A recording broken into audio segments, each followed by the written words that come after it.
कार्तिक मास आरंभरू पनीपरिबा दर आकाश छुआ बजार में विभिन्न पनीपरिबा दर किलो प्रति 50 टंकार 100 टंका रही यार प्रभाव खाउटी सीधा सड़क पड़ुछि। जाजपुर जिला बारबाटी परिबा बजार में किभली स्थिति रही से नहीं अधिक सूचना देउछन्ति आम जाजपुर रिपोर्टर अविनेश्वर शतपथी। आरंभ होईछि कार्तिक मास को धर्मर मास बोली विवेचना करा जाए जो मासरे की प्रायतः आमिष भक्षण करा जाय नथाय जोथि कि लोक माने पनीपरिबा उपरे बेस निर्भर करिथांती। आमे वर्तमान अछु जाजपुर जिल्लार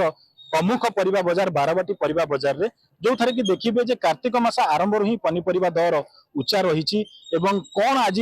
मार्केट रो दर रही एवं ग्राहकों को या केते बाधुची ए नै से माने कोन कहउचंती आसंतु पचारि बुझिबा। कारण लोकल वर्षा पे माल शॉर्ट लोकल माल किछ नाही जहा बाहर वर्षे हेत रेट उच्चा लोकल किछ न वर्षा तो लागी रही चासी केमति कोन चासा करी लोकल माल किछ एतो सफिशिएंट लोकल माल बाहर कला लोकल माल एबे नाही एमे माल उटा साडू बाहर वापस से माने जहा कहउजन से अनुजन मार्केट उच्चा रहबो रेट हुइन तो परोजन जोटी किले नवा कथा से ऑडिशन हो जाउजी कोन पड़िछि जो कार्तिक मास जोगु ना आ कोन करे नहीं कार्तिक मास देश ए 3-4 दिन हला तो हठात रेट बढ़िछि आ कार्तिक मास पसिला तो रेट बढ़िला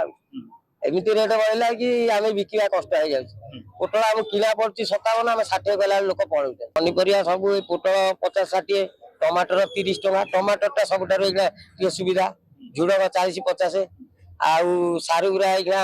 हमर 12 सारू आसला 20 टका 30 टका बिक्री होतला इगला देसी सारू भारी गलानी से इगला कटा होची से 25-30 टका एवरेज 50 ऊपर सब। कार्तिक मास में माने लोकल परिबा नाही लोकल जो पानी पाग दोसरु माने रेट बढ़ी जाइए लोकल परिबा तो एकर नाही आ टोटली बाहर आसी बारबाटी परिबा बाजार आस्तिले कोन सब किनिले एते कहले कोन रेट अछि सब खाली बैगण किनी बैगण 40 अच्छी 50 अच्छी दीटा प्लेट आ सब कोन परिबा कोन देखिले लोकल प्रोडक्शन नाही सब चालान माल का भांगिरी आसी तथापि पनपुरिया दर बढ़ी ना हाँ बढ़ी निहाती भाବରେ नौचनी किनिकी मन निश्चित आम चाष करूँ किना बाधिब ना वर्षा है कि रही नष्ट हो गला सुलभ मूल्य मिलता है कौन देखिले आज बाजार को आसी आज बाजार एमती साधारण भली रही अन्य दिन भली आज टे परिवार सर्ट देखा जाऊँ कहीं प्राय मुझे भावी कार्तिक आरंभ लगी ए परिवार टे सर्टेज टे धरी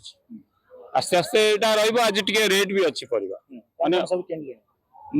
किणिली कंचा कदलीटा किणिली ए समय बेस जरूरी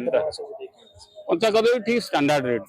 रेट टिके हाई अच्छी स्लाइट हाई अच्छी एत बेसी हाई ना स्लाइट हाई अच्छी कार्तिक मास लगी तार प्रभाव पड़े। ये थिला बारबाटी पनीपरिबा बाजार रो दर जो कि चाषी माने एवं व्यवसायी माने प्रतिक्रिया नौतलु खाउटी मानकर मध्य प्रतिक्रिया नौतलु जेहेतु लघुचाप जनित लगाण वर्षा किछि दिन धरी लागि रहिला जोति पई कि एठाकार चाषी माने तांकर अमल करिबारे बाधा प्राप्त होईछि जोति पई कि ए पनीपरिबा दर उच्चा रहिछि। अपर पक्षरे कार्तिक मास आरंभ रही पनीपरिबा दर लगाम छड़ा होईछि। जाजपुर जिला बारबाटी परिबा बाजार रु अविनेश्वर शतपथी कलिंग टीवी।